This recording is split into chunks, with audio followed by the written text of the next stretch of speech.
அம்மாபாத். எல்லா புகழும் புகழ்ச்சியும் அல்லாஹ் ஒருவனுக்கே உண்டாகட்டுமாக.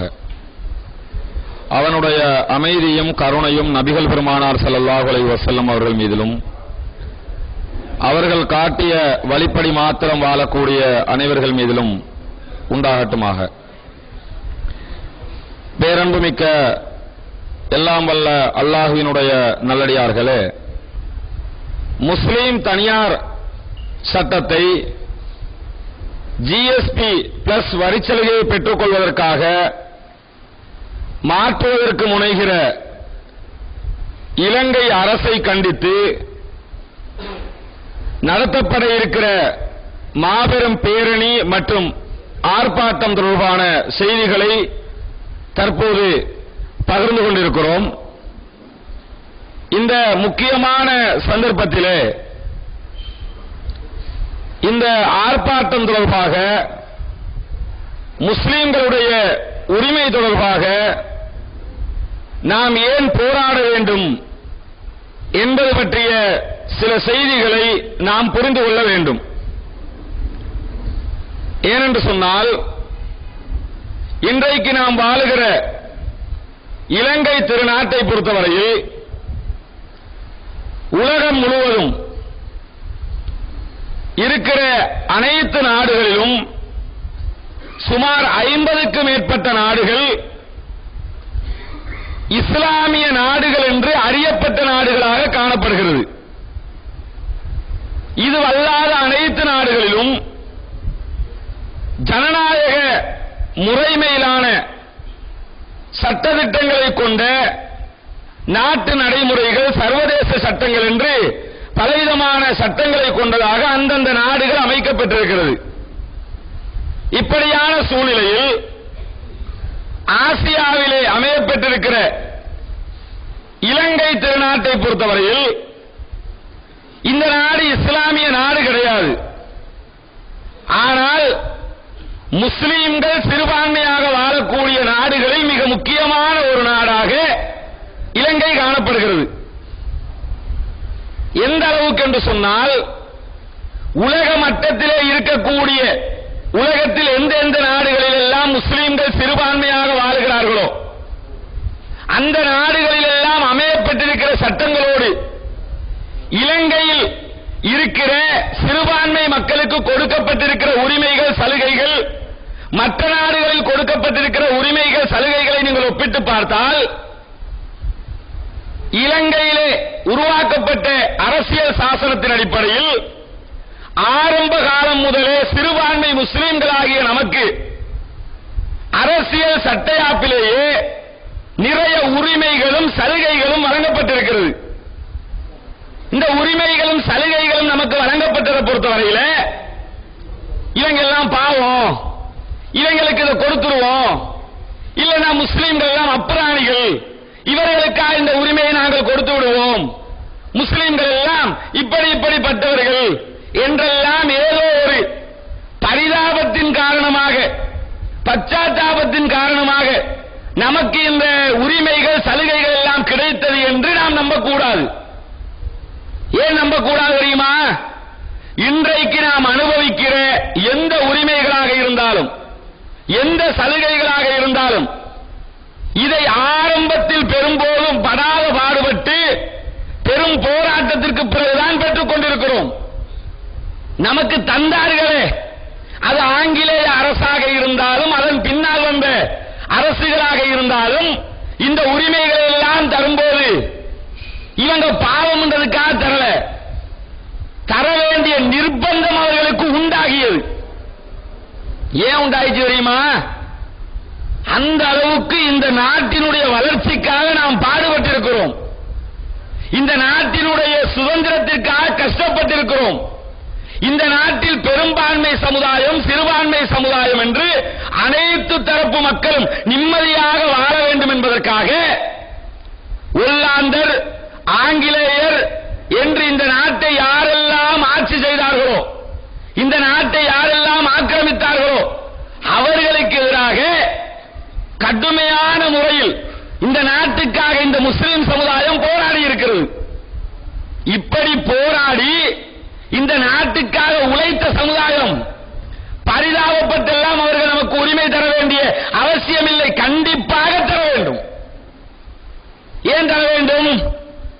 நம்மை விட 13% என்று சொன்ன 70% பெரும்பான்மை சிங்கள பௌத்த மக்கள் இருக்கிறார்கள். இந்த பெரும்பான்மை மக்கள் செய்த தியாகத்தையும் இந்த நாட்டுக்காக சிறுபான்மையிலும் சிறுபான்மையாக இருக்கிற நாம் செய்த தியாகத்தையும் ஒப்பிட்டு அலசி பார்த்தீங்கன்னு வைங்க, ஒப்பீட்டளவுல யாருடைய தியாகம் மேலோங்கும் தெரியுமா? நம்ம தியாகம் தான் மேலோங்கும். ஏன் நம்ம தியாகம் மேலோங்கும்? அரசர்களுடைய காலத்திலிருந்து, ஆங்கிலேய எதிர்ப்புகள் ஆரம்பித்த காலத்திலிருந்து இந்த நாட்டுக்காக நாம் உழைத்திருக்கிறோம், இந்த நாட்டுக்காக நாம் தியாகம் செய்திருக்கிறோம். ஆங்கிலேயர்கள், ஒல்லாந்தர்கள் இந்த நாட்டை பிடிக்க வருகிறார்கள் என்கிற நேரத்தில் ஒல்லாந்தர்களுக்கு எதிராக போர்த்துகேயர்களுடைய உதவியை அரசர்கள் பெற்றுக் கொள்வதற்காக அன்றைக்கும் அரசாங்கத்துக்கு உதவியது முஸ்லிம்கள். அப்படி உதவினார்கள் என்கிற ஒரே காரணத்துக்காக மாத்தறை பகுதிகளைச் சேர்ந்த சுமார் 200 முஸ்லிம் குடும்பங்கள் இரவோடு இரவாக கொல்லப்பட்ட வரலாறு இலங்கையிலே உண்டு. ஒல்லாந்தருக்கு எதிராக அரசாங்கத்துக்கு ஆதரவாக சிங்கள மன்னர்களை காப்பாற்றுவதற்காக முஸ்லிம்கள் எத்தனிக்கிறார்கள் என்று சொல்லி முஸ்லிம்களை கொத்து கொத்தாக கொண்டு போட்டார்கள். அந்த அளவு தியாகம் செய்திருக்கிறோம். ஸ்ரீவிக்ரம ராஜசிங்கன் நாம் அடிக்கடி கேள்விப்படுகிற ஒரு பெயர், இலங்கை வரலாற்றிலே திரும்ப திரும்ப பேசப்படுகிற ஒரு பெயர், வீரத்தின் பிறப்பிடமாக விளைநிலமாக பேசப்படுகிற ஒரு மனிதன். இந்த வீரத்தின் பிறப்பிடம் விளைநிலமாக பேசப்படுகிற ஸ்ரீவிக்ரம ராஜசிங்கன் ஆங்கிலேயர்களால் துரத்தப்பட்டுக் கொண்டு வருகிற நேரத்தில் அவன் எங்கு போய் ஒளித்தான்? இன்றைக்கு மகியங்கனை பகுதியில் இருக்கிற முஸ்லிம் கிராமங்களை நீங்கள் தேடி பாருங்கள். மகியங்கனைக்கு என்ற ஒரு வரலாறு இருக்கிறது. அந்த வரலாற்றோடு சம்பந்தப்பட்ட வரலாறு தான் ஸ்ரீவிக்ரம ராஜசிங்கனின் வரலாறு. ஸ்ரீவிக்ரம ராஜசிங்கனை ஆங்கிலேய அரசு துரத்திக் கொண்டு செல்கிறது. கொலை வெறியோடு திரிகிறார்கள், கொல்ல வேண்டும் என்று திரிகிறார்கள். ஓடி போறவன் என்ன செய்யறான்னு கேட்டா, மகியங்கன பகுதியில் இருக்கக்கூடிய ஒரு முஸ்லிம் பெண்மணியினுடைய வீட்டுக்கு பின்புறமாக இருந்த மாமரத்துக்குள் ஒளித்துக் கொள்ளுகிறார். இதை அந்த பெண்மணி பார்க்கிறாள், அவள் காணுகிறாள். அரசன் தான் வந்து ஒழிக்கிறான் என்பது அவளுக்கு தெரியும். தெரிந்திருந்தும் ஆங்கிலேய ராணுவம் அவரிடத்தில் வந்து கேட்கிறது, ஸ்ரீவிக்ரம ராஜசிங்கன் இந்த பக்கம் வந்தானே, அவன் எங்கென்று சொல்லு. அவள் மாட்டிலே பால் கறந்து கொண்டிருக்கிற நேரம் அது. கேட்கிற போது அந்த பெண்மணி என்ன பார்த்தால் தெரியுமா? ஸ்ரீவிக்ரம ராஜசிங்கனை கண்ணால் கண்டிருக்கிறாள். இதோ இங்குதான் ஸ்ரீவிக்ரம ராஜசிங்கன் இருக்கிறான் என்று காட்டிவிட்டால் அரசனை காட்டிக் கொடுத்த சமுதாயமாக இன்று வரை நாம் பேசப்பட்டிருப்போம். காட்டிக் கொடுக்கவும் கூடாது, அவனை காணவில்லை என்று பொய் சொல்லவும் கூடாது. இரண்டையுமே செய்யாமல் அமைதியாக இருக்கிறார். அதற்கு அவருக்கு கிடைத்த பரிசு என்ன தெரியுமா? ஆங்கிலேய ராணுவம் அதே இடத்தில் அவளை கொலை செய்துவிட்டு சென்று விடுகிறார்கள். போனதுக்கு அப்புறம் ராணுவம் எல்லாம் வெளியேறியதற்கு பிறகு ஸ்ரீவிக்ரம ராஜசிங்கன் அவர்கள் வெளியிலே வருகிறான். வந்து பார்த்தா அங்கே முஸ்லிம் சமுதாயத்தைச் சேர்ந்த பெண்மணி தன்னை காட்டிக் கொடுக்காமல் தன்னை காப்பாற்றி அரசனுக்காக தனது உயிரை நீர்த்திருக்கிறாள். எனக்காக செத்து போயிருக்கிறாள். என்னை காட்டிக் கொடுத்திருந்தால் இந்த இடத்தில் நான் செத்து போயிருப்பேன் என்பதை உணர்ந்து என்னை பாதுகாத்த இரத்தமே என்று அந்த இடத்தில் அவன் சொல்லுகிறான். அதற்கு கொடுத்த பரிசு என்ன தெரியுமா? இந்த சமுதாயத்திற்கு ஸ்ரீவிக்ரம ராஜசிங்கனை அவள் காப்பாற்றினாள் என்பதற்காக இன்றைக்கும் மகியங்களில் இருக்கிறது பங்கர கம்மான என்ற பெயரில் ஒரு ஊர் இருக்கிறது. அந்த ஊரை அரசன் என்ன செய்யறான் தெரியுமா? இவளுடைய குடும்பத்தாருக்கு பரிசாக கொடுக்கிறான். சுமார் 800 குடும்பங்கள் இன்றைக்கும் அங்கே முஸ்லிம்கள் வாழ்ந்து கொண்டிருக்கிறார்கள். 2 நாட்களுக்கு முன்பதாக அரசாங்கத்தினுடைய நீர்வளங்கள் வடிகாலமைப்பு அமைச்சர் சவுபக்கியினுடைய தலைமையில் மிகப்பெரிய ஒரு நீர்வளங்கள் பிரிவு கூட அங்கே ஆரம்பிக்கப்பட்டிருக்கிறது. சுமார் 8 ஊர்களை உள்ளடக்கிய ஒரு பகுதி அது. இது யாருக்காக எதுக்காக கொடுக்கப்பட்டுச்சு? இந்த நாட்டுக்காக அவர் செய்த தியாகத்திற்காக, ஒரு முஸ்லிம் பெண்மணிக்காக கொடுக்கப்பட்டது. இந்த வரலாற்று செய்தி கடந்த 10 வருடங்களுக்கு முன்பதாக இலங்கையினுடைய ஜனநாயக சோசலிச குடியரசின் பாட புத்தகத்திலே, சமூக கல்வி பாடத்திலே இருந்தது. இன்னைக்கு அது இல்ல. இப்ப வருகிற புதிய சிலபஸ்ல இந்த வரலாற்று செய்தி இல்ல, இல்லாமல் ஆக்கப்பட்டு விட்டது. பாட புத்தகத்தில் இருந்த வரலாறு இது. ஏன் தூக்கினா, ஏன் இல்லாமல் ஆக்கினான்? யாராவது சிந்தித்தோமா? நாம இவ்வளவு தியாகம் பண்ணி இருக்கிறோமே, இவ்வளவு கஷ்டப்பட்டு இருக்கிறோமே, இந்த வரலாறுகள் எல்லாம் அழிக்கப்பட்டு கொண்டு வருகிறது. நாம் அதை பற்றி சிந்திக்கவில்லை, நமக்கு அதை பற்றி கவலை இல்லை, நம்முடைய தலைவர்களுக்கு அதை பற்றிய சிந்தனையே கிடையாது. எந்த முஸ்லிம் பெண்மணிக்காக எந்த மகியங்கடை பகுதியில் ஒரு ஊரே பரிசாக கொடுக்கப்பட்டதோ, அதே மகியங்கடை பகுதியில் இன்றைக்கு முஸ்லிம்களுக்கு சொந்தமான பள்ளி வாயில் இழுத்து மூடப்பட்டிருக்கிறதா இல்லையா? நாம் செய்த தியாகத்திற்கு சிங்கள மன்னன் தந்த பரிசு ஒரு மிகப்பெரிய கிராமம். அதே தியாகத்திற்கு இன்றைக்கு இருக்கிற அரசியல் தருகிற பரிசு என்ன? இருக்கிற உரிமையை பறிப்பது. அவன் உரிமையை தந்தான், இவர்கள் பறித்துக் கொண்டிருக்கிறார்கள். நாம் நடுவில் உட்கார்ந்து கொண்டு பள்ளித்துக் கொண்டிருக்கிறோம். நாம செய்யற வேலை என்ன? மகியங்கடையிலையா, அக்குரணையிலையா, அந்த பக்கமா, தெற்கிலையா, கிழக்கிலையா? நாம செய்தியை பார்த்துட்டு அப்படியாமல இப்படியாமல இப்படி பேசுவதற்கு இந்த சமுதாயத்தில் நிறைய பேர் இருக்கிறார்கள். திண்ணையில் அமர்ந்து கொண்டு கிழவிகள் கதை பேசுவதற்கு சமானமாக பத்திரிகையில் கருத்து சொல்லுகிற பல தலைவர்கள் இருக்கிறார்கள் இந்த நாட்டிலே. பத்திரிகைகளில் பல்லிப்பதற்கு தயாரான தலைவர்கள் இலங்கை முஸ்லிம்களுடைய உரிமைகளுக்காக போராடுவதற்கு தயாரில்லை. இது மட்டுமா? நம்முடைய வரலாற்றை நீங்கள் எடுத்து பாருங்கள். நம்முடைய முன்னோர்கள், நம்முடைய முற்காலத்து தலைவர்கள் இந்த சமுதாயத்தினுடைய உரிமைகளை பெறுவதற்காக எப்படியெல்லாம் போராடினார்கள் தெரியுமா? 1932 அல்லது 34 காலப்பகுதி கொழும்பிலே ஆங்கிலேய அரசாங்கம் நடைபெற்றுக் கொண்டிருக்கிற நேரத்தில் ஆங்கிலேய அரசாங்கத்தினுடைய நீதிபதி கொழும்பு நீதிமன்றத்திலே தீர்ப்பு சொல்லுகிற இடத்திலே அமர்ந்திருக்கிறார். ஒரு வழக்கை வாதாடுவதற்காக அட்வொகேட் அப்துல் லத்தீப் அவர்கள் அந்த நீதிமன்றத்துக்குள் நுழைகிறார். நுழைகிறவர் எப்படி நுழைகிறார் தெரியுமா? தலையிலே துருக்கி தொப்பியை அணிந்தவராக, கோட்டொண்டை அணிந்தவராக நீதிமன்றத்துக்குள் நுழைந்து வாதாட எத்தனிக்கிறார். அவர் ஒரு லோயர். வாதாடுவதற்கு ஆரம்பிக்கிறார். அங்க என்ன எதிர்ப்பு வருகிறது? துருக்கி தொப்பி அணிந்து கொண்டு கோர்ட்டுக்குள்ள வாதாடக்கூடாது, அதுக்கு நாங்க அனுமதிக்க மாட்டோம் என்று நீதிமன்றமே பிரச்சனை பண்றான். ஆங்கிலேய அரசு பிரச்சனைக்கு உள்ளாக்குகிறது.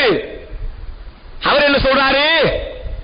துருக்கி தொப்பி என்பது எங்களுடைய உரிமை, நம்ம மதக்கடமை கிடையாது. அது துருக்கி தொப்பி இஸ்லாமிய தொப்பி இல்ல, மதக்கடமை கிடையாதுதான். ஆனா தொப்பி போடணுமா கூடாதாங்கிறத நாங்க முடிவெடுப்போம், நீ முடிவெடுக்க கூடாது. அவர் என்ன சொல்றாரு?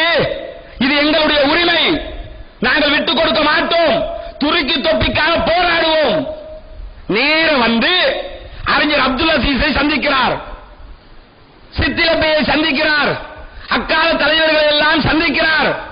முஸ்லிம் நேசன், முஸ்லிம் மித்திரன் போன்ற பழங்கால பத்திரிகைகளை எடுத்து பாருங்கள். இலங்கை வரலாற்றிலே முதலாக வெளியிடப்பட்ட பல இஸ்லாமிய பத்திரிகைகள் இருக்கிறது.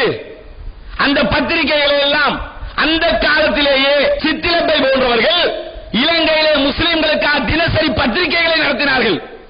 அந்த பத்திரிகை மூலமாக போராட்டம் ஆரம்பிக்கப்படுகிறது. அறிஞர் அசீஸ் போராட்டத்தை துவக்குகிறார். எந்த அளவுக்கு போராட்டம் தெரியுமா? நாடு பூராக 36 பொதுக்கூட்டங்கள் 1934 காலப்பகுதிகளில் நடத்தப்படுகிறது. யோசிச்சு பாருங்க. பேஸ்புக் இல்ல, ட்விட்டர் இல்ல, கூகுள் பிளஸ் இல்ல, இன்ஸ்டாகிராம் இல்ல, வாட்ஸ்அப் இல்ல, SMS இல்ல, செல்போன் இல்ல, டெலிபோனே அப்பப்ப இருக்கிற நேரம். இது மாதிரி நேரத்தில் நாடு பூராகவும் 36 பொதுக்கூட்டங்கள் பாரிய அளவில் நடத்தப்படுகிறது. எதுக்காக? இந்த உரிமை கோர்ட்டுக்குள்ள தொப்பி அணிந்து கொண்டு பேச முடியும், அந்த உரிமையை வென்றெடுக்க வேண்டும், அத்தனை பேரும் திரண்டு வாருங்கள் என்று சொல்லி 36 ஊர்களுக்கு போய் இந்த தலைவர்கள் கூட்டம் போட்டு விவரிக்கிறார்கள், பிரச்சனையை பேசுகிறார்கள். கூட்டம் அலைமோத ஆரம்பிக்கிறது. அவர்களுடைய பேச்சின்பால் மக்கள் கவலைப்படுகிறார்கள், செய்தியை உணர்கிறார்கள், போராட்ட வெறி உண்டாக்கப்படுகிறது, உரிமையை வென்றெடுக்க வேண்டும் என்று தயாராகிறார்கள். கொழும்பிலே அந்த காலகட்டத்திலேயே மிக பிரம்மாண்டமான துருக்கி தொப்பி போராட்டம் அறிவிக்கப்பட்டு சுமார் 30,000க்கு மேற்பட்ட முஸ்லிம்களை ஒரே நேரத்தில் சங்கமிக்க வைத்தார் அறிஞர் அப்துல் அசீஸ் அவர்கள். சிந்திச்சு பாருங்க, நம்முடைய முன்னோர்கள் சும்மாவா என்ன நினைச்சுக்கிட்டு இருக்கிறான்? 36 பொதுக்கூட்டங்களை பேசி மக்களை திரட்டி பஸ்ல வர்றதுக்கே யோசிக்கிற காலகட்டத்தில், வாகன போக்குவரத்தே இல்லாத காலகட்டத்தில் 1000 பேர் திரளுவானான்னு நினைக்கிற நேரத்தில், 100 பேரை சேர்த்துடலாமான்னு யோசிக்கிற நேரத்தில் 30,000 பேரை ஒரு மாபெரும் மாநாட்டுக்கு அழைத்து துருக்கி தொப்பி போராட்டத்தை அறிஞர் அப்துல் அசீஸ் தலைமையில் நடத்தினார்களே, சாதாரண விஷயமா? அப்ப உரிமை என்று வந்துட்டா எவ்வளவு முக்கியத்துவம் கொடுத்திருக்கிறார்கள். நாம் அப்படி நினைக்கிறோமா? நாம் நினைக்கிறது என்ன? உரிமை பறிபோவதை பற்றி நமக்கு சிந்தனை இருக்கிறதா? நம்முடைய தலைவர்களுக்கு அக்கறை இருக்கிறதா? அறிக்கை போர் நடத்துவதற்கு தான் அவர்கள் தயாராக இருக்கிறார்கள். முஸ்லிம் சிறுபான்மை சமூகத்தினுடைய முஸ்லிம் தனியார் சட்டத்தில் தேவையற்ற முறையில் கை வைப்பதற்கு முனைகிறான். நம்ம அரசியல் தலைவர்கள் எதை பற்றி பேசிக் கொண்டிருக்கிறார்கள்? சாய்ந்தமருதுக்கு தனியான நகராட்சி வேண்டும். நாட்டில் இவ்வளவு பெரிய பிரச்சனை, தேசிய பிரச்சனை உன் கண்ணுக்கு தெரியல, ஒரு ஊர்ல பிரச்சனை உன் கண்ணுக்கு தெரியுது. மினிஸ்டர் ரிஷாதுல கூட்டம் அங்கே நடைபெறுகிறது. ஃபைசர் முஸ்தபா போர் கருத்தை சொல்லிவிட்டார். உடனே நேற்றைய தினம் அல்லது முந்த நாள் ஹக்கீமுடைய தலைமையில் இன்னொரு கூட்டம். ஏன் சாய்ந்தமருதுக்கு தனியான நகராட்சி எடுத்து கொடுக்கிறதுக்கா? சாய்ந்தமருதுக்கு கேட்பதை கொடுப்பதற்கா? இல்ல, இருக்கிற ஓட் பேங்க பாதுகாத்துக்கிறணும், அவருக்கு இன்னும் கொஞ்சம் ஓட் பேங்க பெருக்கிக்கிறணும். தேசிய பிரச்சனை ஒன்று தலைக்கு மேல் இடியாக வந்து நிற்கிறது, தலையே போகிற நிலைமையில் இருக்கிறது. அதை பற்றி பேசுவதற்கு ஒரு நாதி இல்லை. ஆனா பேசும்போது என்ன பேசுவாங்க?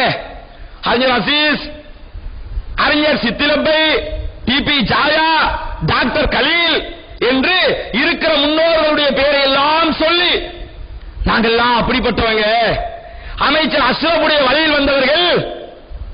அமைச்சர் அஷ்ரஃபாவது செஞ்ச சேவைகளை ஒரு காவாசியாக சமூகத்துக்கு செய்ய வேணாம்? குரல் எழுப்பணும், குறைந்தபட்சமாக சமூகத்துக்கு பேசணும். அதுக்கு தான் பாராளுமன்றத்துக்கு அனுப்பி இருக்கிறார்கள்.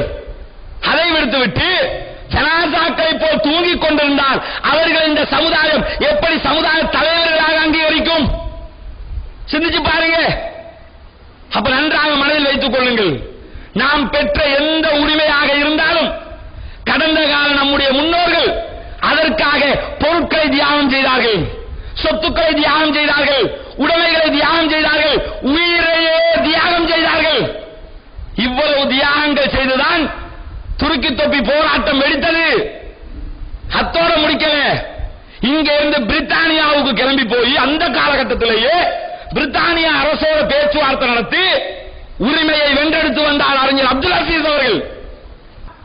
செய்வாங்களா?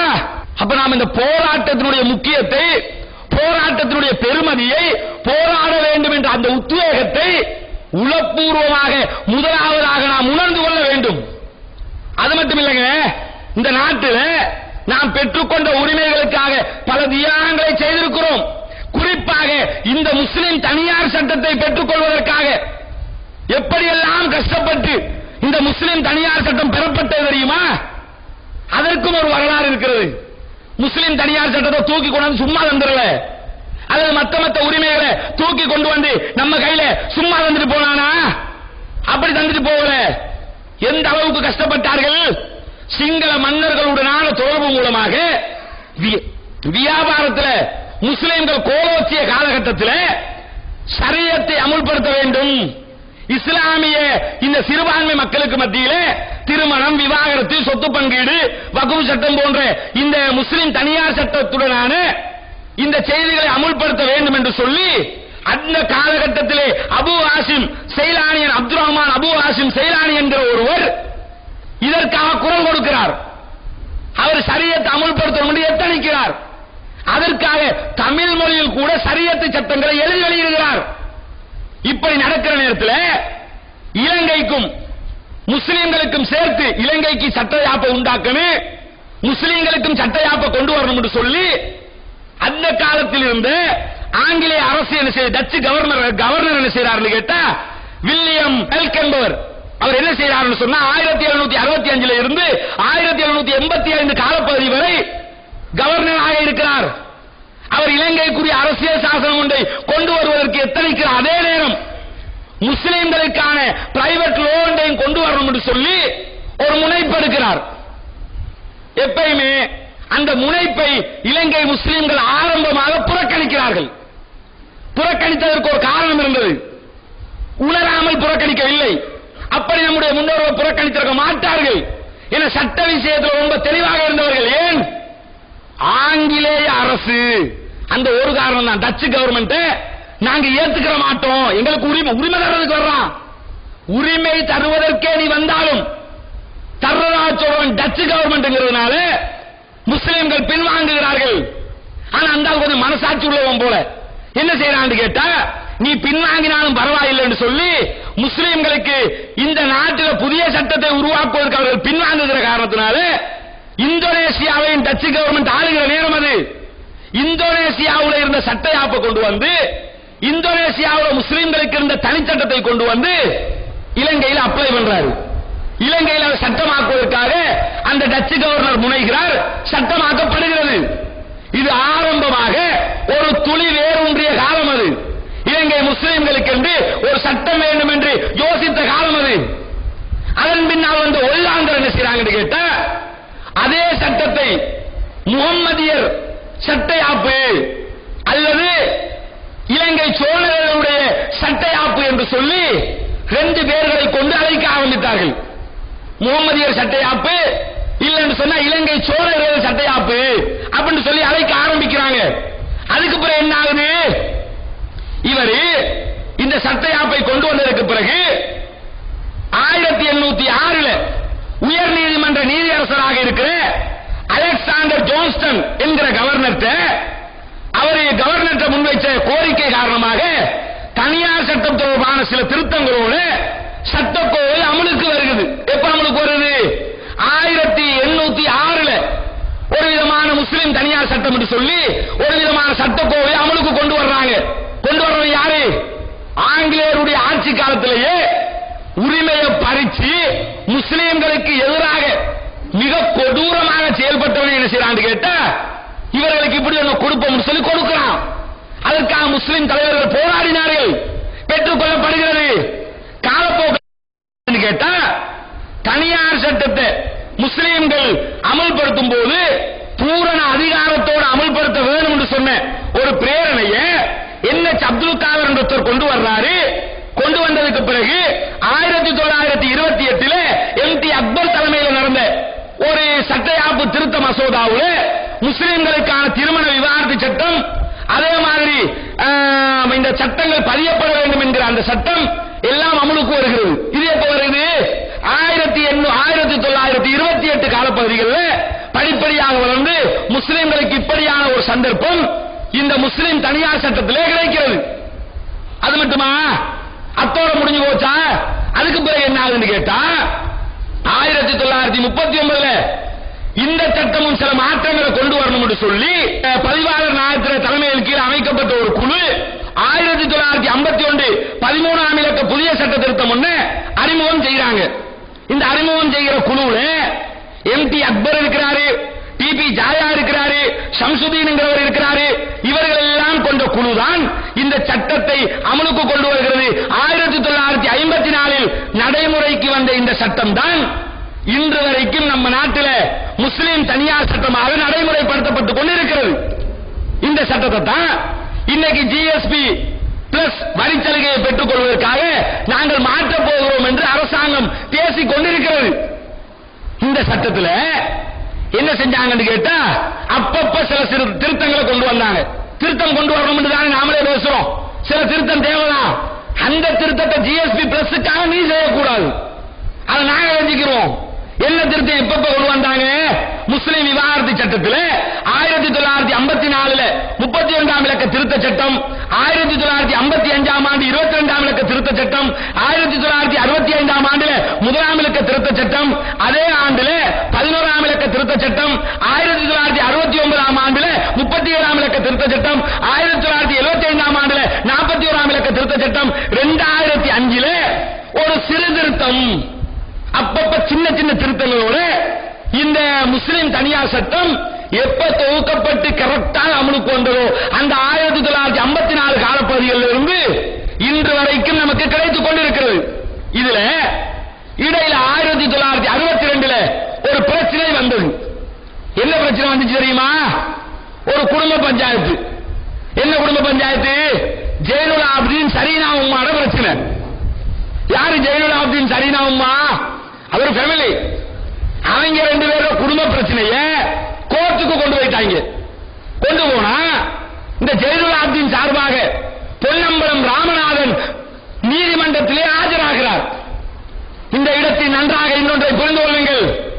இலங்கை முஸ்லிம்களாகிய நாம் இதுவரை காலமும் சில உரிமைகளை பெற்றுக் கொள்ளவே முடியாமல் இருப்பதற்கு அடிப்படை காரணகர்த்தாக்களாக இருந்ததில் பொன்னம்பலம் ராமநாதன் மிக முக்கியமானவர். பொன்னம்பலம் அருணாச்சலம் ரொம்ப முக்கியமானவர். அன்றிருந்த தமிழ் தலைவர்கள் ரொம்ப முக்கியமானவர்கள். அதே தமிழ் தலைவர்களுடைய கருத்தை தான் இன்றைக்கு சி.வி. விக்னேஸ்வரன் சொல்லிக் கொண்டிருக்கிறார். அதை நன்றாக புரிந்து கொள்ள வேண்டும். நாங்கள் முஸ்லிம்கள் எல்லாம் தமிழர்கள், முஸ்லிம்கள் எல்லாம் தமிழர்கள் யார் சொன்னா? நாங்கள் தமிழ் மொழி பேசுகிறோம். இனத்தால் நாங்கள் முஸ்லிம்கள், மொழியால் தான் நாங்கள் தமிழர்கள். இனத்தால் எங்களை தமிழர்கள் என்று பிரிப்பதை நாங்கள் அங்கீகரிக்கவே இல்லை. எங்களுடைய எந்த தலைவர்களும் அங்கீகரிக்கவில்லை. அதுவரை அந்த பக்கம் அவர் வலியுறுத்துவாரா? இந்த பக்கம் சம்பந்தன் ஐயா போய் சம்பந்தம் இல்லாம பேசுவாரா? என்ன பேசுறாரு?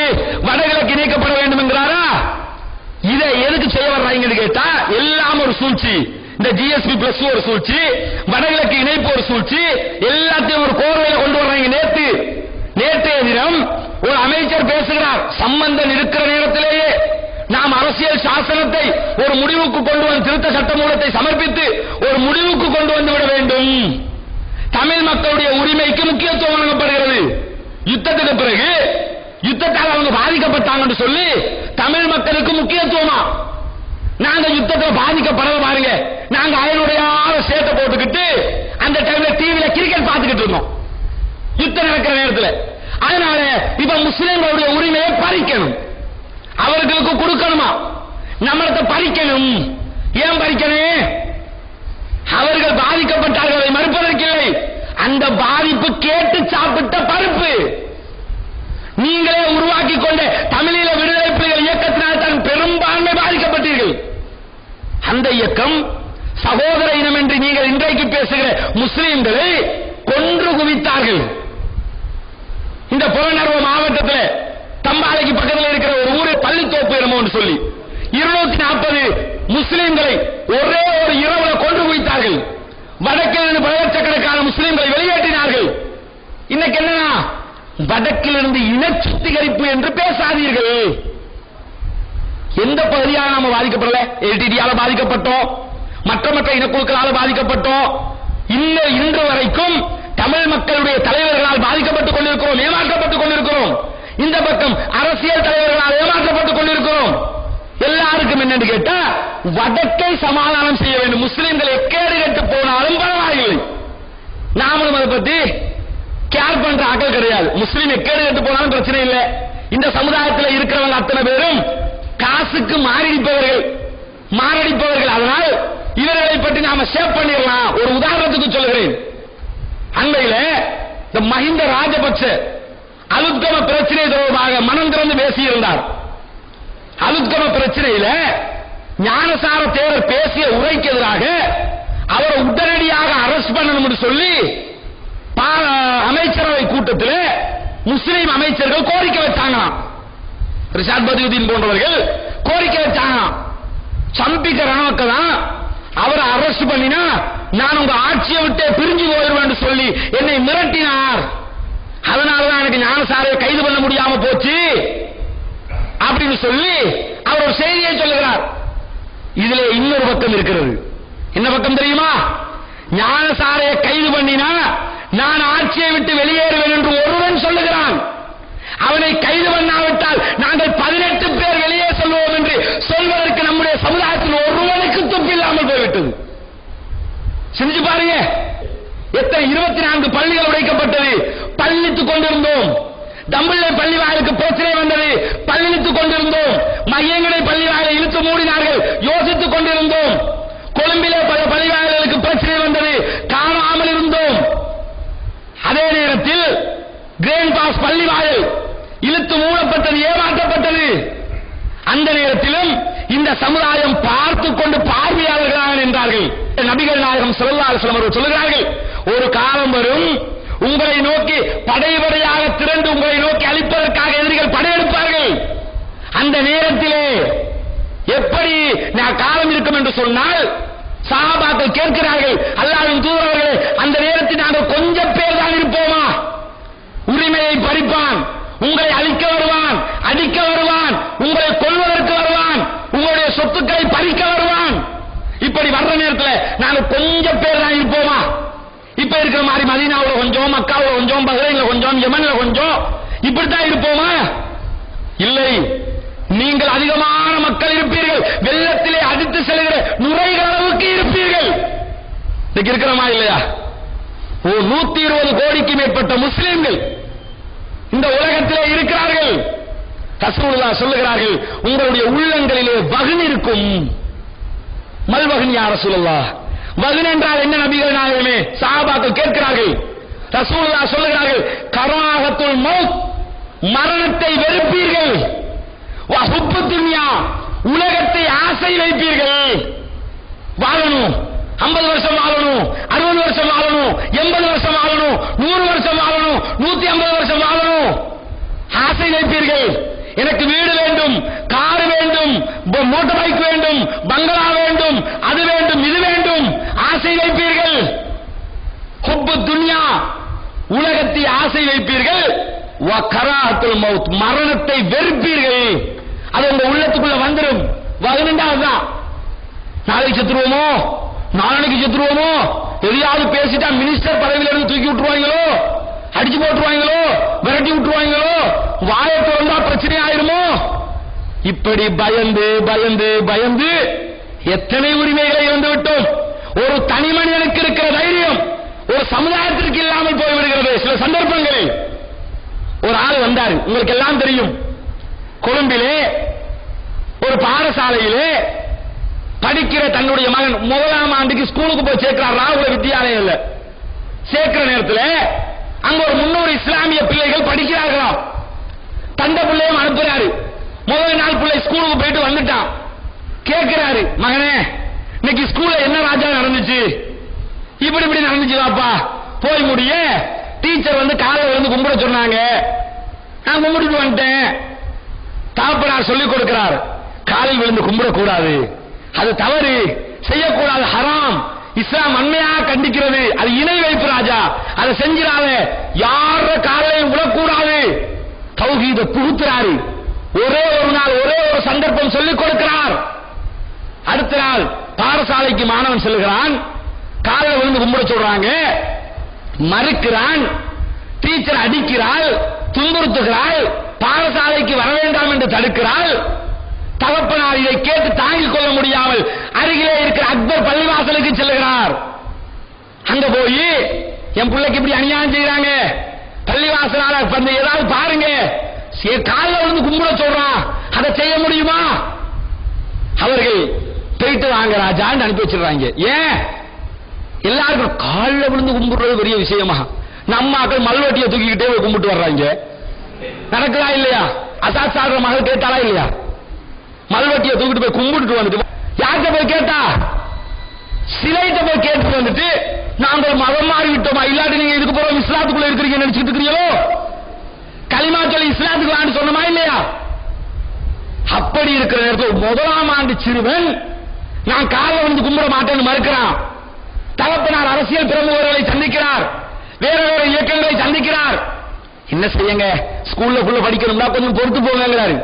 நீங்க பொறுத்து போங்க, நான் பொறுத்து போக மாட்டேன். எம்புள்ள காலம் இருந்ததை நான் அனுமதிக்க முடியாது.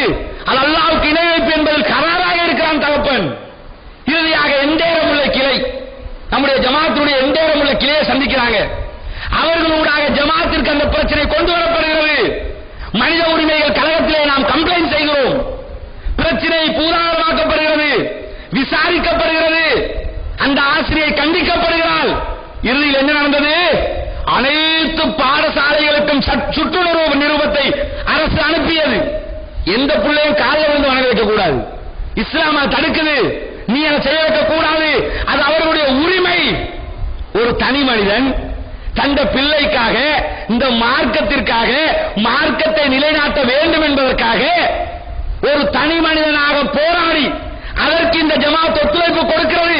அல்லாஹ்வின் மாபெரும் கிருபையினால் முழு சமூகத்திற்கும் கிடைக்க வேண்டிய ஒரு நன்மையை ஒரே ஒரு தனி மனிதன் என்று போராடி வென்றானே, அந்த நிலை இந்த சமுதாயத்தில் எத்தனை பேருக்கு இருக்கிறது? இதை ஒரு பெரிய பொருட்டாகவே நான் நினைப்பதில்லை. எத்தனை பாடசாலைகளில் முகத்தை மூடிக்கொண்டு பாடசாலை விடுகிற நேரத்தில் முகத்தை மூடிக்கொண்டு வருகிற எத்தனையோ பெண் பிள்ளைகள் பாடசாலைக்குள் தலையை கூட திறந்து கொண்டு படிக்க வேண்டிய நிர்பந்தம் இருக்கிறது. இதை பற்றி எந்த அமைப்பு பேசியது? எந்த முஃப்தி பேசினார்? எந்த கேபினட் மினிஸ்டர் பேசினார்? எந்த சமுதாய இயக்கம் குரல் கொடுத்தது? என்ன அர்த்தம் தெரியுமா? நமக்கு எதுக்கு ஊர்வம்பு? நமக்கிட்ட இருக்கிற ஒரு பேசுற ஒரு பிரபலமான வார்த்தை, நமக்கு எதுக்குப்பா ஊர்வம்பு?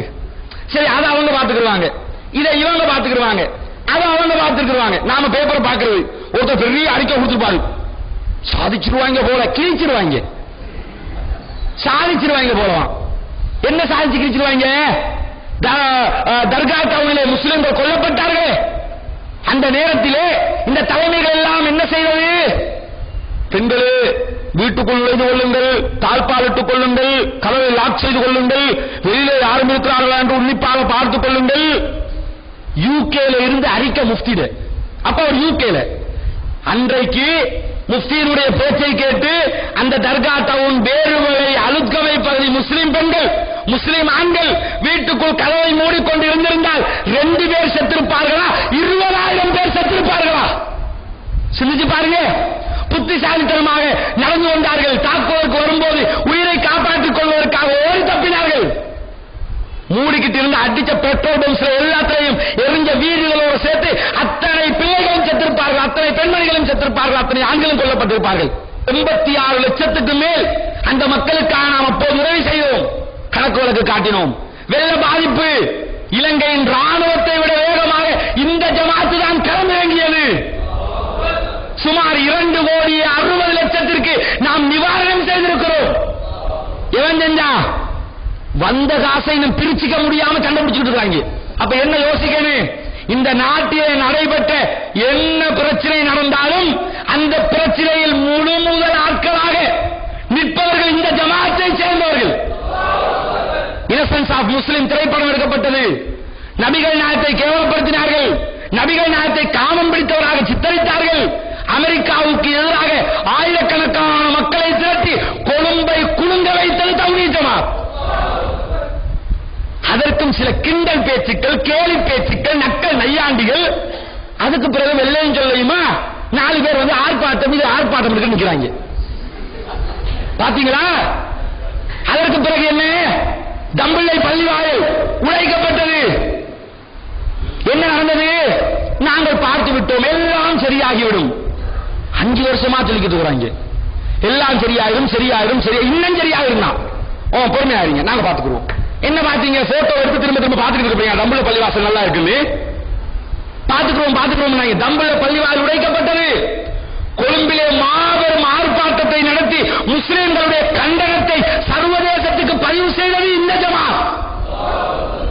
அப்பொழுதும் கொஞ்சம் பேர் இருக்கிறாங்க பேஸ்புக்ல, அவங்கள மிஞ்சினா அறிவாளிகள் இல்ல, அவங்கள மிஞ்சினா ஞானிகள் இல்ல, அவங்கள மிஞ்சினா உலக மகா புத்திசாலிகள் இல்ல.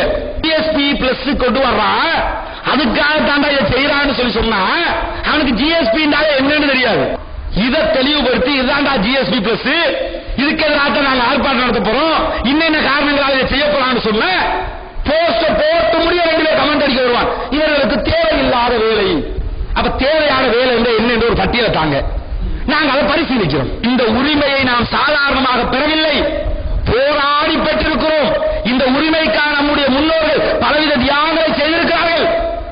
அந்த வகையில முஸ்லிம்களுக்கு எதிராக செயல்பட்ட மிகப்பெரிய ஒரு செயல்பாட்டாளராக அந்த நேரத்தில் அறியப்பட்டவர் பொன்னம்பலம் ராமநாதன். அவரு இந்த ஜெயனுல் ஆப்தீன் உடைய குடும்ப பஞ்சாயத்து விஷயத்தில், சரீனா உம்மாட குடும்ப பஞ்சாயத்து விஷயத்தில் ஜெயனுல் ஆப்தீன் சார்பாக கோர்ட்ல ஆஜராகிறார். நல்ல புத்திசாலி, அந்த சட்ட நுணுக்கங்கள் எல்லாம் தெரிஞ்ச ஆளுதான், அதை மறுக்கிறதுக்கு இல்ல. அந்த ஆள் என்ன செஞ்சான் தெரியுமா? இந்த முஸ்லிம் சமுதாயத்தினுடைய உரிமையை தூக்கி குப்பை தொட்டியில் போடுகிற விதமாக சட்ட ரீதியாக சில நுணுக்கங்களை கையாண்டு இந்த முஸ்லிம் தனியார் சட்டத்திற்கு முழுமையான ஒரு தடையை விதித்தான். என்ன தடை விதிக்கிறாரு? கோர்ட்ல பேசும்போது இந்த நீதிமன்றங்கள், காதி நீதிமன்றங்கள் வச்சிருக்கிறாங்க, காதி நீதிமன்றங்களை இந்த நியமிக்கிறது அமைச்சு கிடையாது, அதை நியமிக்கணும் நீதி பரிபாலன சபை தான் நியமிக்கணும், அதுக்கு இருக்கிறவங்க தான் நியமிக்கணும். ஆனா காதி நீதிமன்றத்தில் அப்படி நடக்கிறது கிடையாது. ஆகவே இந்த சட்டமூலத்தை ஏற்றுக்கொள்ள முடியாது, இவர்கள் கொடுக்கிற தீர்ப்பை ஏற்றுக்கொள்ள முடியாது என்று சொல்லி அவன் என்ன செய்யறான்னு கேட்டா நீதிமன்றத்தில் பேசுகிறான். பேசின நேரத்தில் அதற்கு எதிராக தீர்ப்பு வழங்கப்படுகிறது. தீர்ப்பு வழங்கப்பட்டு அந்த சட்ட போராட்டத்தில் முஸ்லிம்கள் தோற்று போகிறார்கள். முழு காவி நீதிமன்றங்களும் செல்லா காசாக ஆக்கப்பட்டு செயலற்று போகிறது. 3 வருடங்கள் இந்த வழக்கு 1962 நடக்குது.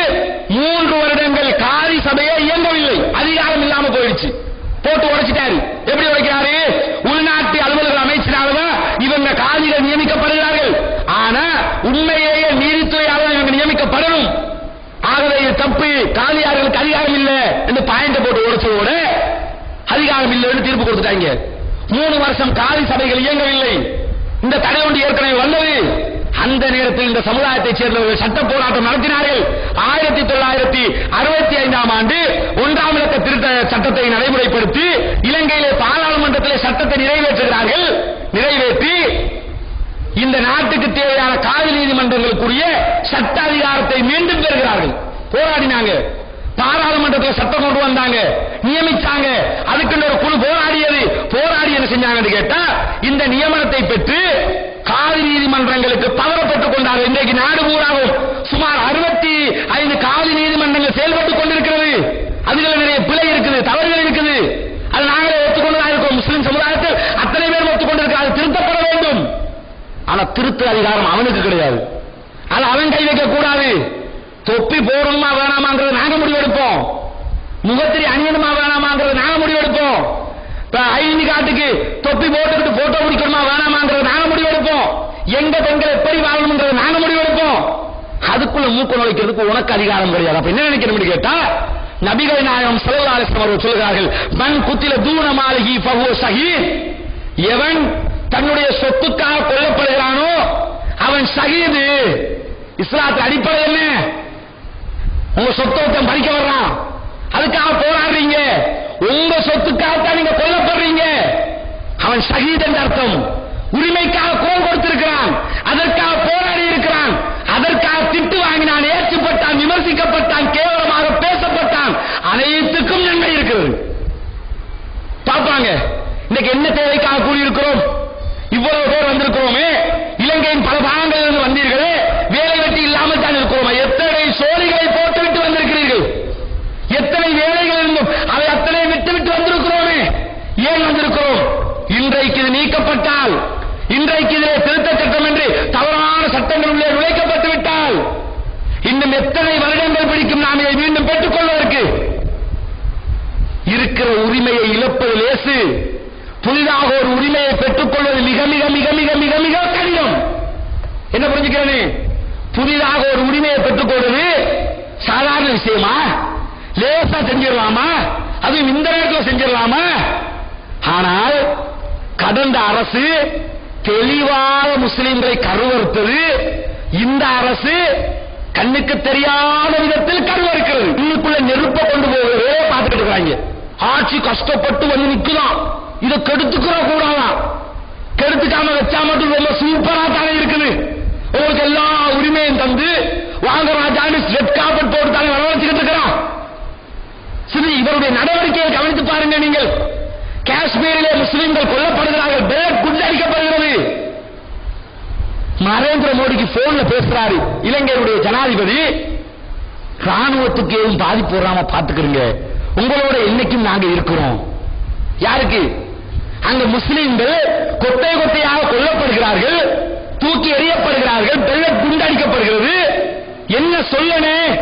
மனித உரிமை மீறாதீங்க, அப்படி கொல்லாதீங்க, அப்படி செய்யாதீங்க, அப்படித்தானே பேசணும். நம்ம நாட்டு ஜனாதிபதி என்ன செய்தார்? நரேந்திர மோடிக்கு வாழ்த்து சொல்லுகிறார். ராணுவத்துக்கு நாங்க வாழ்த்துறோம், அடக்குங்க, கலவரத்தை தூண்ட விட்டுறாதீங்க. அவன் யார் கலவரம் செய்தாருங்க? சிந்திச்சு பாருங்க. நரேந்திர மோடிக்கு பிறந்த நாள்னா போன் போட்டு உங்களுக்கு வாழ்த்துக்கள். ஒரு வேலை தெரியுமா? மையத்து வீட்டிலையும் கல்யாண வீட்டிலையும் இவர காலங்கள் இது கலிதா இல்லையா? அது மட்டும் இல்ல, பாலஸ்தீனம் சம்பந்தமாக யுனெஸ்கோவில் பிரேரணை கொண்டு வரப்பட்டது. என்ன செஞ்சாங்க? அங்கேயும் முஸ்லிம்களுக்கு எதிராக நடந்தார்கள். அந்த ஆட்சியில் பள்ளி வாயில்கள் உடைக்கப்பட்டது. இந்த ஆட்சியில் மட்டும் பாதுகாக்கப்படுதா? இந்த ஆட்சியில் உடைக்கப்படலையா? எத்தனை பள்ளி வாயில்கள் உடைக்கப்பட்டது? யோசிச்சு பாருங்க. அண்மையில கூட கண்டியில ஒரு பள்ளி வாயில் உடைக்கப்பட்டதா இல்லையா? நடக்குதா இல்லையா? நடக்குது. ஆனா என்ன செய்யறாங்க தெரியுமா? அதை கணக்கெடுக்காத மாதிரி சமாளிக்கிறாங்க. உடனே பாக்குற மாதிரி பாக்கணும், அது செய்யற மாதிரி செய்யணும், நாங்க எல்லாத்தையும் முடிச்சிட்டோம்.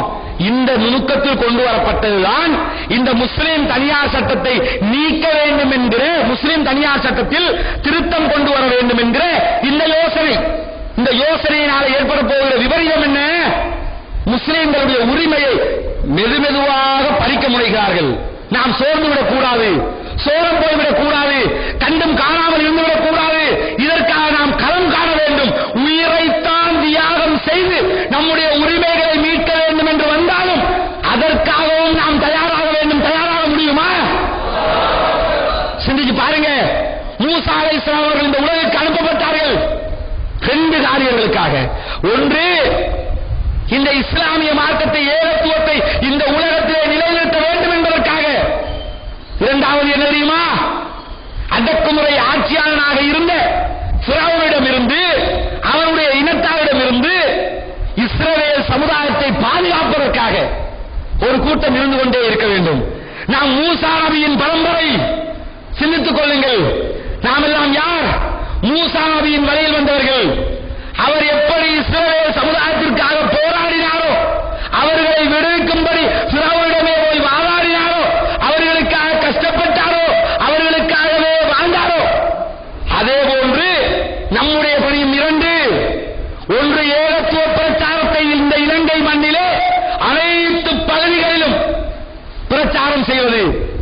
ஒரு இடம் விடாமல் எல்லா இடத்திலும் ஏகத்துவம் தலைவிரித்து ஏகத்துவம் வளர வேண்டும் என்பதற்காக முயற்சிப்பது. இரண்டாவது என்ன? இந்த சமுதாயத்துடைய உரிமைகளை மீட்டெடுப்பது, இந்த சமுதாயத்தின் உரிமைகளுக்காக போராடுவது, இந்த சமுதாயத்தின் உரிமைகளை பாதுகாப்பதற்காக நம்மாலான அனைத்து விதமான முயற்சிகளை மேற்கொள்வது. இதை வேற யாரும் செய்வாங்க எதிர்பார்க்காதீங்க. இந்த நாட்டில் இந்த ஜமாத்தை தவிர வேறு யாரும் தெருவிலே வந்து போராடுவார்கள் என்பதை எண்ணாதீர்கள். இந்த ஜமாத்திலே இருக்கிற அனைத்து மாவட்ட நிர்வாகிகள், தலைமை நிர்வாகிகள், கிளை நிர்வாகிகள், தாயிகள், உறுப்பினர்கள் அத்தனை பேர் உங்களுடைய மனதிலே வைத்துக் கொள்ளுங்கள்.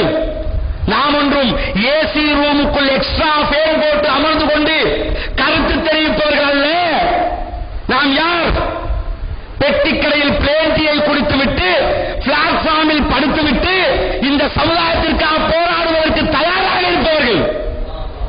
பத்ர் களத்தை சந்தித்திருக்கிறோம், உஹது களத்தை சந்தித்திருக்கிறோம், கந்தக் போர்க்களத்தை சந்தித்திருக்கிறோம். இஸ்லாமிய வரலாறு பல யுத்தகங்களையே சந்தித்திருக்கிறது. இந்த சமுதாயத்தின் உரிமைகளை நிலைநாட்டுவதற்காக நாம் எதிர் வருகிற 3ஆம் தேதி சந்திக்க இருப்பதும் அதுபோன்ற ஒரு யுத்தகம் தான் என்பதை மறக்கக்கூடாது. அதுவும் ஒரு யுத்தகம் தான். மக்களுடைய உரிமைக்காக போராட இருக்கிறோம், குரல் கொடுக்க இருக்கிறோம். எதிர்கால சந்ததி இன்னும் 100 வருடங்களுக்கு பின்னால் வருகிறவர்கள் நம்மை கேலியாக பார்த்துவிடக் கூடாது, கிண்டலாக பார்த்துவிடக் கூடாது. அறிஞர் அப்துல் அசீஸை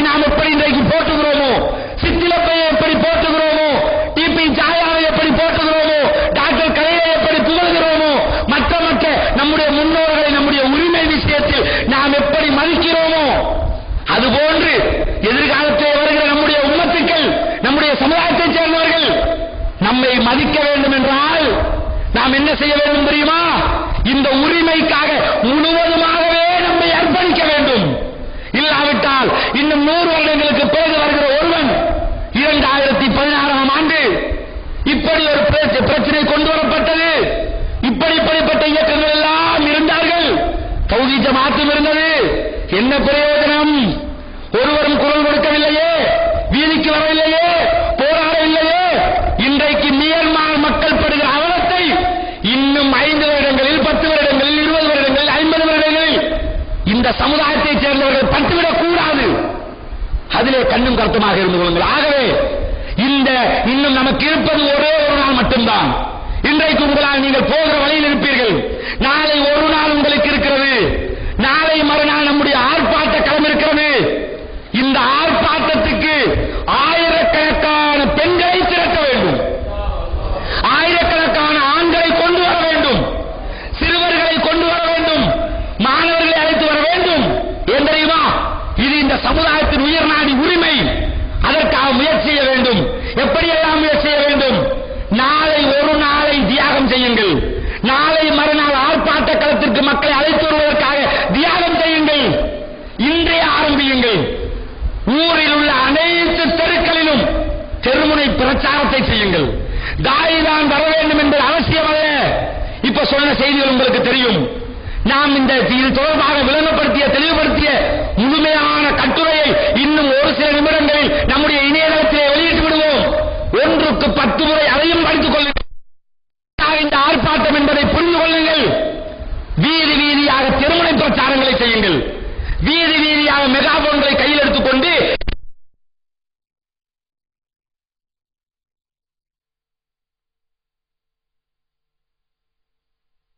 கையில தருவோம்.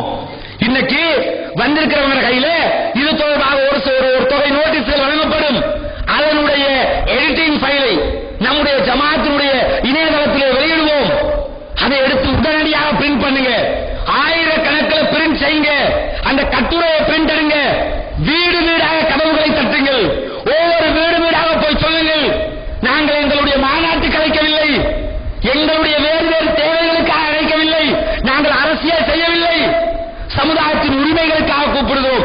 பொதுமக்கள் வருவார்கள். அப்பா, தலைவர்கள் தான் நமக்கு எதிராக நிற்பார்கள், சுயநலவாதிகள். பொதுமக்கள் வருவார்கள். திருமண பிரச்சாரங்களை உண்டு பண்ணுங்க. மெகாபோன் பிரச்சாரத்தை செய்யுங்க. என்ன இணையதளத்தில் எங்கெல்லாம் பேஸ்புக் யூஸ் பண்றீங்களா, ஜமாத் வெளியிடக்கூடிய அனைத்து செய்திகளையும் எடுத்து போடுங்க. ட்விட்டர் யூஸ் பண்றீங்களா, அனைத்திலும் அறிவித்தல் போட்டுக்கொண்டே இருங்கள். வாட்ஸ்அப்பிலே செய்தியை பரப்புங்கள். ஒருவன் உங்கள் ஊடாக அந்த ஆர்ப்பாட்டத்தில் கலந்து கொண்டால் கூட அல்லாஹ் உங்களுக்கு இந்த சமுதாயத்திற்காக போராடிய நன்மையை தருவான். ஆடியோ பிரச்சாரத்தை செய்யுங்கள். பேச முடியலையா, ஜமாத்து சார்பாக ஒரு ஆடியோ அறிவித்தல் ஒன்றை வெளியிடுவோம். இன்னும் கொஞ்ச நேரத்தில் அது வெளியிடப்பட இருக்கிறது. அந்த அறிவித்தலை ரெக்கார்டிங் ஒரு பென்டிரைவ்ல ஏற்றுங்க. ஒரு ஆட்டோவை கட்டுங்க. தெரு தெருவாக ஆட்டோவை ஓட்டிக் கொண்டு செல்லுங்கள். அறிவித்தல் சிங்களத்திலும் தமிழிலும் ஒளிபரப்பப்படும். ஒரு இடம் பாக்கி இருக்க கூடாது. எல்லா இடத்திற்கும் செல்லுங்கள். அதே போன்று வீடியோ அறிக்கை வெளியிடப்பட்டிருக்கிறது. சந்தியாக ப்ரொஜெக்டர் போடுங்க. வீடியோவை போட்டு காட்டுங்கள். மக்களை அழையுங்கள். வீடு வீடாக சென்று தனிமனித சந்திப்புகளை நடத்துங்கள். அத்தனை பேரையும் வர சொல்லி அறிவிப்பு விடுக்க சொல்லுங்கள். எந்த இடத்தில் என்றாலும் நீங்கள் பிரச்சாரம் செய்யலாம். இது தொடர்பாக பள்ளிவாசல்களை சந்தியுங்கள். பள்ளிவாசல் நிர்வாகங்களை சந்தித்து ஆட்களை வர சொல்லி அறிவிக்கும்படி அவர்களையும் தூண்டுங்கள். ஒவ்வொரு கிளையிலிருந்தும் பஸ் ஏற்பாடு பண்ணுங்க. அதுக்காக வசூல் பண்ணுங்க. இருக்கிற பணத்தை அதற்காக செலவு செய்யுங்கள். தலைவந்தர்களிடம் அதுக்குண்டே போய் கேளுங்க. நாங்களும் வர வேண்டும். உங்க ட்விட்டர்ல போடுங்க, எங்க ஊர்ல பஸ் ஏற்பாடு இருக்குது, மெகாபோன் அறிவிங்க, பஸ் ஏற்பாடு இருக்குது, ஆண்கள் பெண்கள் குழந்தைகள் அத்தனை பேரும் வாருங்கள் என்று அத்தனை பேரையும் திரட்டுங்க. கூட்டம் கூட்டமாக, குடும்பம் குடும்பமாக இந்த ஆர்ப்பாட்டத்திற்கு அழைத்து வர வேண்டும். இந்த ஆர்ப்பாட்டத்தை முழுமையாக வெற்றியடைய செய்ய வேண்டும். நமக்கு இருக்கிற சொற்பமான நேரங்கள், ஒவ்வொரு நிமிடமும் பொன்னானது, ஒவ்வொரு நிமிடமும் முக்கியமானது, ஒவ்வொரு மணி நேரங்களும் நமக்கு பொன்னானது. இந்த நேரத்தை தவறவிட்டால் வேறு நேரம் நமக்கு கிடைக்காது. மூசா நபியுடைய பாதையில் பயணித்துக் கொண்டிருக்கிறோம். உரிமைக்காக போராடுகிறோம். உரிமைக்காக போராடுகிற நேரத்தில் நாம் எதை இழந்தாலும் அல்லாஹ் தஆலா அதற்கு நன்மையை தர இருக்கிறான். ஆகவே இந்த உரிமை போராட்டத்தை வென்று வெற்றி வாகை சூடி முஸ்லிம்களுடைய உரிமையை நிலைநாட்டுவதற்கு இந்த ஜமாத்தினுடைய அனைத்து தரப்பாரும் முயற்சிக்க வேண்டும். கண்டிப்பாக முயற்சிக்க வேண்டும். அல்லாஹ்வுடைய பணி என்பதை புரிந்து கொள்ளுங்கள். ஆகவே நாளை மறுநாள் 3ஆம் தேதி சரியாக 1 மணிக்கு நம்முடைய ஜமாத் தலைமையகத்திலிருந்து